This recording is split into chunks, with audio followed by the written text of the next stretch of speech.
একটা road traffic accident একটা patient এসছে। পেশেন্টের নাম তো আমরা ঠিক জানতে পারিনি। ওনার বিশালগড় সাব ডিভিশন হাসপাতাল থেকে এসছে। ওরা রেফার করেছে, ওদের কাছে নাকি ফায়ার সার্ভিস নিয়ে এসেছিল। তো এখন আসার পর আমরা দেখলাম যে মাথার মধ্যে প্রচণ্ড আঘাতজনিত কারণে রুগী আর নেই। অর্থাৎ উনি ব্রড ডেড কন্ডিশন হিসেবে আমাদের হাসপাতালে এসেছেন। তো আমরা এখন যা পেয়েছি, যা ওনার সম্ভবত মাথায় লেগেছে, কান দিয়ে মাথা দিয়ে রক্ত বেরিয়েছে, এটার জন্য সম্ভবত ওনার মৃত্যুর কারণ। আমরা ওনাকে মৃত অবস্থাতেই হাসপাতালে পেয়েছি। বয়সটা কিরকম হবে? ওনার আনুমানিক বয়স 50 বছর আমরা অনুমান করছি। বাড়ির লোক এখনো কেউ আইসে? বাড়ির লোক এখনো কেউ দিয়ে যায়নি। তারা আপনাদের বিশালগড় হাসার ডিভিশন হসপিটাল থেকে অ্যাম্বুলেন্স করে এসছে, অ্যাম্বুলেন্সটা দিয়ে গেছে। দুঃখজনক একটা ঘটনা। এখন প্রায় একটা 10 মিনিট বাকি একটা বাজে, 20 মিনিটের আগে একটা ঘটনা ঘটেছে।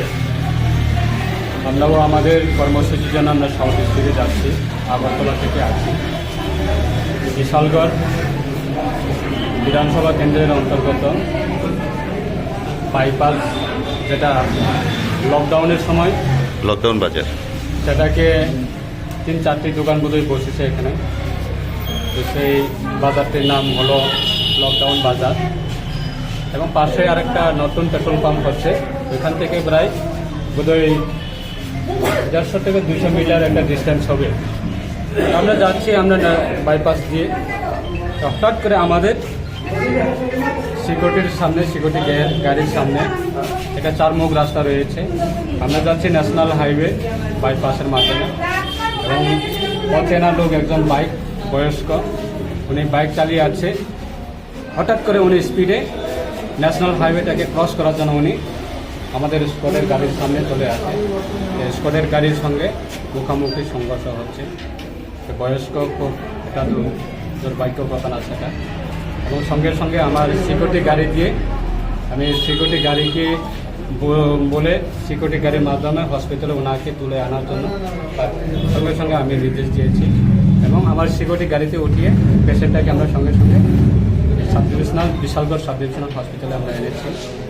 এবং রাস্তাঘাটে বোধহয় আমাদের ফায়ার সার্ভিস গাড়ি গিয়েছিল, এবং ওনাদের সঙ্গে ফায়ার সার্ভিস গাড়িতে আমার সিকিউরিটি গাড়ি থেকে পেশেন্টটাকে নামিয়ে ফায়ার সার্ভিস গাড়িতে বসিয়ে আনা হয়েছে। এখন আমরা সাব ডিভিশনাল হসপিটালে রয়েছি এবং ডক্টরের সঙ্গে কথা বলেছি, এবং সঙ্গে সঙ্গে ওনাকে অতি দ্রুত যাতে চিকিৎসা করা যায় তার জন্য জিবি হসপিটালে পাঠানো হয়েছে। স্যার ওনার কি কোনো পরিচয় পাওয়া গিয়েছে? স্যার কোনো কিছু পাওয়া যায়নি এখন। উনি কি হেলমেট পরা ছিল নাকি? হেলমেট ছিল না আমার জানা মতো। বিএপি গাড়িতে আমি ছিলাম। ওনার বয়স্ক যিনি বাইক চালিয়ে আছে খুব স্পিডে, এবং সঙ্গে কোনো হেলমেট ছিল না। হেলমেট ছিল এখন কি জীবিতে রেফার করা হয়েছে? না, ওনাকে এটা দ্রুত গতিতে যাতে ওনাকে সেই চিকিৎসা করা যায় তার জন্য ডক্টরের মাধ্যমে ওনাকে জিবি হসপিটালে রেফার দেওয়া হয়েছে। Thank you sir.